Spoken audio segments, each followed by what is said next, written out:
জসিম আসি টিপস ছুরি নিয়ে আসি আমার প্যাডে ফেলে এভাবে কোথায় দিচ্ছে। রবিন আমার পিস্তল ধরছে আর ওই কালু এমনি ধরে রাখছে। আমি সামনে যাই না দাঁড়াইতাম, আজকে আমার স্বামীর মারি ফেলছে জানেন না। সিসি ক্যামেরার ফুটেজে দেখা যাচ্ছে সুজন বাহিনীর কয়েকজন এসে এক ব্যক্তির ওপর অস্ত্রসহ হামলা চালাচ্ছে। জানা গেছে ব্যক্তিটির নাম রহিম। সিসি ক্যামেরায় দেখা যায় বেলা 11টার দিকে বাসা থেকে বের হতেই রহিমের ওপর চড়াও হয় সুজন গ্রুপের সেকেন্ড ইন কমান্ড সালমান, সুজনের বাবা নাসির সহ আরও 5-6 জন। ভিডিও ফুটেজে দেখা যায় রহিমকে মারধর করতে করতে কলোনির মাঠের দিকে নিয়ে যায় সালমান, রবিন ও তার সন্ত্রাসী বাহিনী। এই সময় রহিমকে বাঁচাতে সৈকত ও তার মা রেহানা বেগম এগিয়ে এলে তাকেও মারধর করে সুজন গ্রুপের আরও বেশ কয়েকজন। আজকে ঘটনা কি নিয়েছে বলতে পারি না, আমি দাঁড়ানো ছিলাম এখানে, তো ওরা কিরিজ সিরিজ নিয়ে এদিক দিয়ে আসছে, হঠাৎ করে আমার মারা শুরু করে দিছে ওরা। এই শুভ তারপর পয়সাল, তারপরে গেডি আলমগীর, সবুজ, তারপরে রবিন, এরা সবাই মিলে আবার মারছে আর। ঘটনা সূত্রে জানা যায় গত 18 এপ্রিল সৈকতের ওপর হামলা চালায় সুজন গ্রুপ। এতে সুজন, সালমান ও রবিন সহ বেশ কয়েকজনের বিরুদ্ধে মামলা করেন সৈকত।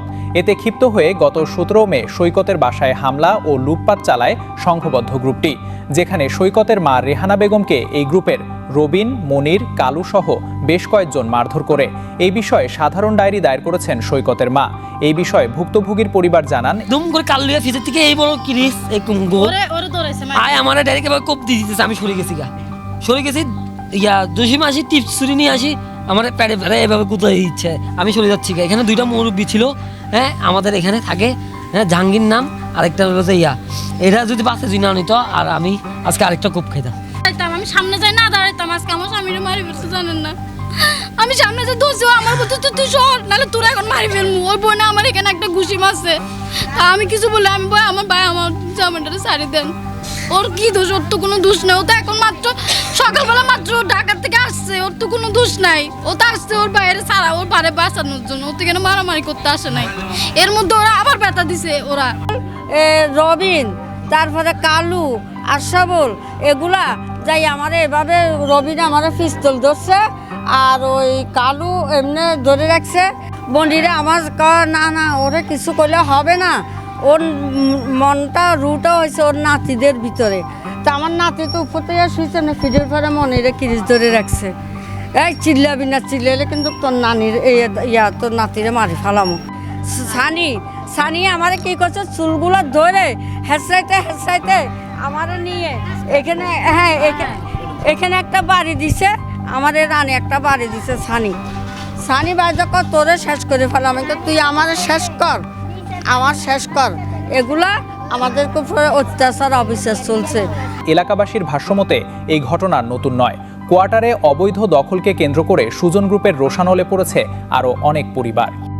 রাখছে ওদের জন্য আমরা বাসার থেকে বাচ্চা নিয়ে ফ্যামিলি নিয়ে কোথাও যাইতে পারতেছি না। এই সুমন আমার জন্মস্থান এখানে, আমি এরকম সন্ত্রাসী দেখিনি। এখন ওরা ঘর বাড়ার জন্য আমার হাজবেন্ডকে কারেন্টের শর্টও দিছে। এরা আমার হাজবেন্ডে রমজানের আগে দিয়ে কোবাইছে। আমি এটার জন্য মামলা করছি, আমার মামলার আসামি এখনো ধরা খাইনি।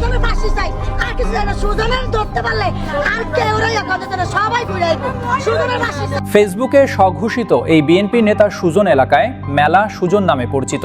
একসময়ের চা বিক্রেতা এই সুজন চট্টগ্রাম রেলওয়ে কলোনির খালি বাসাগুলো দখল করে রাতারাতি বনে গেছে রেলের অঘোষিত গডফাদার।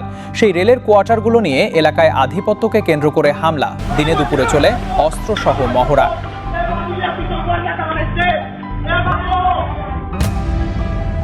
সুজনের বিরুদ্ধে রয়েছে একাধিক মামলা, যার মধ্যে হত্যা চেষ্টা ও ভাঙচুর মামলা উল্লেখযোগ্য। জানা গেছে সুজনের নিয়ন্ত্রণে রয়েছে প্রায় 50টির অধিক কোয়ার্টার, যেখান থেকে মাসে 2.5 লাখের অধিক টাকা আদায় করেন সুজনের বাবা নাসির ও তার আপন ভাই সালমান। দুদিন পরে আসি আমাদের হাজবেন্ড থেকে মানে ঘর ভাড়া খুঁজে। তা আমরা বলি আমরা সরকারি ঘরে আসি, ঘর ভাড়া দিতে পারি না, বিধে তো সরকারি ঘরে আসি। দুনিয়ার অত্যাচার অপচার পরিষ্কার করে। এখন ওরা ঘর ভাড়ার জন্য আমার হাজবেন্ডকে কারেন্টের শর্টও দিছে। সুজন গ্রুপের সালমান, বাবু ওরফে ফেক্সি বাবু, রবিন, সুমন ওরফে অটো সুমন, সবুজ ওরফে রিকশা চালক সবুজ, মনির, শহীদুল ইসলাম বাবু, রবিন ওরফে রংপুরের রবিন এবং কালু। এদিকে সুজনের বিরুদ্ধে মামলা দায়ের করায় ইতোমধ্যে হুমকি ও তথাকথিত ভাঙচুর মামলার শিকারও হয়েছে সৈকতের পরিবার। একই পরিবারের সৈকতের বড় ভাই শাহিনও হামলার শিকার হন। সৈকতের পরিবারের সদস্য হওয়ায় সুজনের করা মিথ্যা মামলা থেকে রেহাই পায়নি এবারের এসএসসি পরীক্ষার্থীও। আমার নাম মোহাম্মদ শাহেদ হোসেন নীরব। আমি 2026 সালে মানে বর্তমান বছরের এসএসসি পরীক্ষার্থী।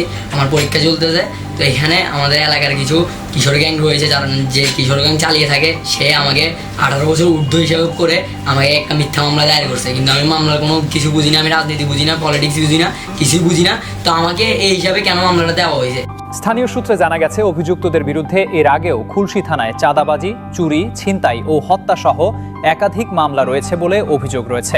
রমজানের আগে দিয়ে কোবাইছে, আমি এটার জন্য মামলা করছি, আমার মামলার আসামি এখনো ধরা খায়নি। ওরা মানে প্রকাশ্যে এভাবে ঘুরতেছে।